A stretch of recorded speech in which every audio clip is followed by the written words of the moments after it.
Welcome to What the Paper Said, in which I, Patrick Crozier, skim through the Times from 100 years ago, read some of the articles and comment on the ones I find interesting. In this episode, the week ending the 18th of November 1923, the aftermath of the Beerhall, or should that be Ludendorff, coup. But first, some of the other stuff that's caught my attention this week. Britain will be having a general election in December.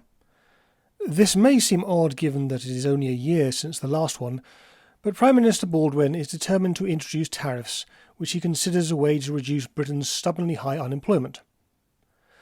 Winston Churchill is unimpressed.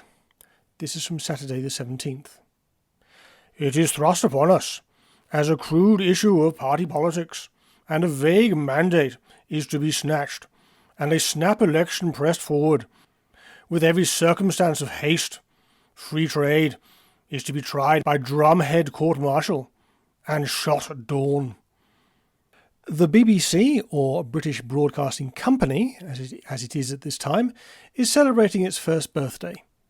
All seem happy, perhaps because most of its content involves music. Armistice Day was commemorated in a year when the 11th of November fell on a Sunday. Some unauthorised poppy sellers were arrested. There's a movie out about the British invasion of Palestine in the war. Talking of which, the Arabs have refused all British proposals for the government of the Mandate. Arabs being obstructive in Palestine. Who would have thought it? As for the Jews, they'd better look out. In Dublin, someone is going around murdering them. An Aston Villa player has been shot dead. Troy Deeney was unavailable for comment. I found some interesting information in the advertisements. Well, interesting to me. Harrods were advertising a pair of Oxford shoes for 30 shillings. 30 shillings would buy you slightly less than a third of an ounce of gold, which today is about £500. But if you apply the Crozier fudge factor to account for the pound being vastly overvalued, well, as it was then, you get to £250. A pair of Oxford shoes from Harrods today would set you back some £300. I also, for the first time, saw an advert for a wireless receiver, Marconi as it happens. That would set you back £20 or 4 ounces of gold, or about £3,000 once you apply the fudge factor. And yet there are something like 1 million licenses, and only one broadcaster. In the aftermath of the Beerhall Putsch of last week, Hitler has been captured and remanded in Landsberg prison. The Times reckons it is unlikely that he will be executed. The Times also publishes an article from a correspondent. This is from Monday the 12th of November.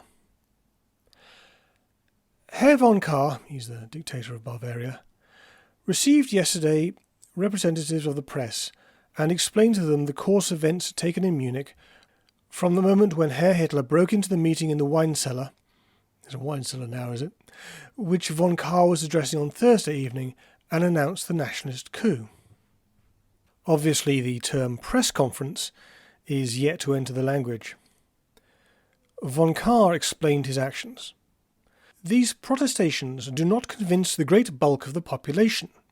Not unjustifiably, the general impression is that Herr von Kahr and General von Lossow, his military sidekick, had encouraged and even helped the nationalist stormtroops and the bands of students, nutty students, eh? Who would have thought it? Who marched through the streets on Friday morning and were fired on by the Reichswehr on the orders of these two men, who had announced the night before their support of the revolutionary movement. That mere boys in many cases were shot down almost in cold blood is a crime for which Herr von Kahr can scarcely hope to be acquitted. That is harsh, to say the least. First of all, von Kahr and von Lossow announced their support under duress. Second, even at this distance, it is difficult to tell how far the Beerhall Putsch might have got if the revolutionaries, as the Times accurately calls them, had not been fired on. By the way, the gunfire went both ways. He goes on. Ever since the defeat of the rebels on Friday, demonstrations against von Kahr have continued in the streets, and the troops and police have had the greatest difficulty in maintaining order. Many of the demonstrators are obviously remnants of Hitler's stormtroops, although they are careful to wear no uniform or badges. On Friday afternoon, mounted green police with lances were chasing small bands of cyclists who were parading the streets shouting, "Down with Carr the traitor!" Students from the universities with their professors paraded last night shouting, "Down with Carr," and other epithets such as Judas. This morning I saw a group of apparently respectable citizens spitting on the green police, who are trying tactfully to move on the crowd.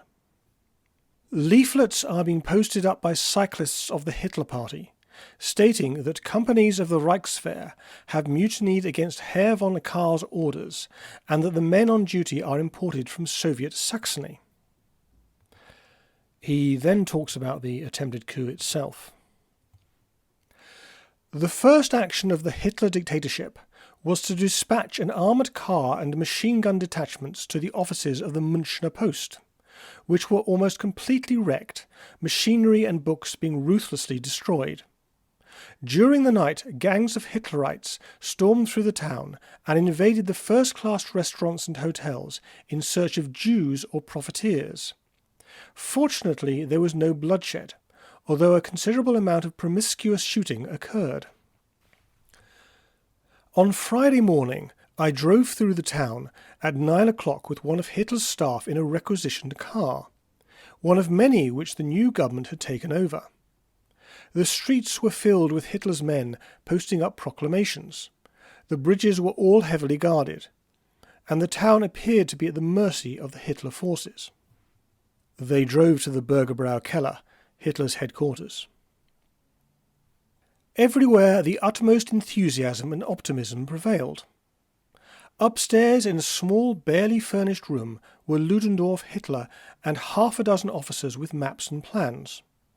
Hitler received me courteously, but was obviously overwrought and dead tired. Poor dear. He scarcely seemed to fill the part. This little man in an old waterproof coat with a revolver at his hip, unshaven and with disordered hair, and so hoarse that he could scarcely speak. Ludendorff also seemed anxious and preoccupied. Then the mood changed. When I arrived back in the centre of the town, the reason for this sudden change was clear. During the morning, in the safety of police headquarters, Herr von Kahr and General von Lossow had had time to reconsider their pledges to Hitler. Posters signed by Herr von Kahr appeared, stating that Hitler and the Prussian Ludendorff were traitors, that the consent which had been forced from Herr von Kahr at the pistol's point was withdrawn, that the Reichswehr and the Landespolizei were loyal to the Kahr government, and that Hitler's forces and all similar organizations of stormtroops must be dissolved forthwith. Hitler and his advisers evidently refused to believe that the game was lost. With Hitler and Ludendorff, the latter dressed in civilian clothes with a green felt hat, at their head, some 5,000 nationalists began a march through the town. Why? The only reason I can think of is to confront forces loyal to the government, rather like Napoleon did in the movie Waterloo. Wikipedia claims that they were attempting to take over the Bavarian Defence Ministry. If so, why the numbers? Almost simultaneously, Reichswehr reinforcements arrived from various outlying depots. A strong detachment with an armoured car and machine guns took up a position in the Odeonsplatz. The Hitler army, many of them entirely unsuspectingly, marched past the National Opera House and in the narrow streets leading to the Odeonsplatz received the command to halt.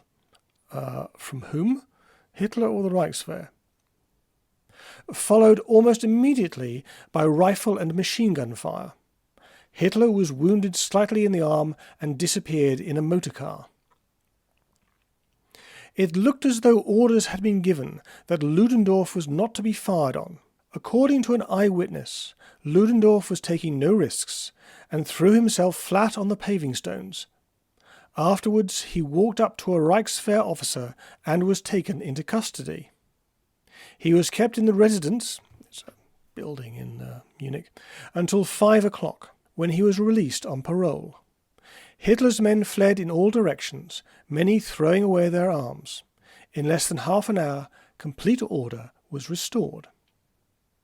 Anyway, that's all for this week. I aim to have something up next week, but I promise nothing.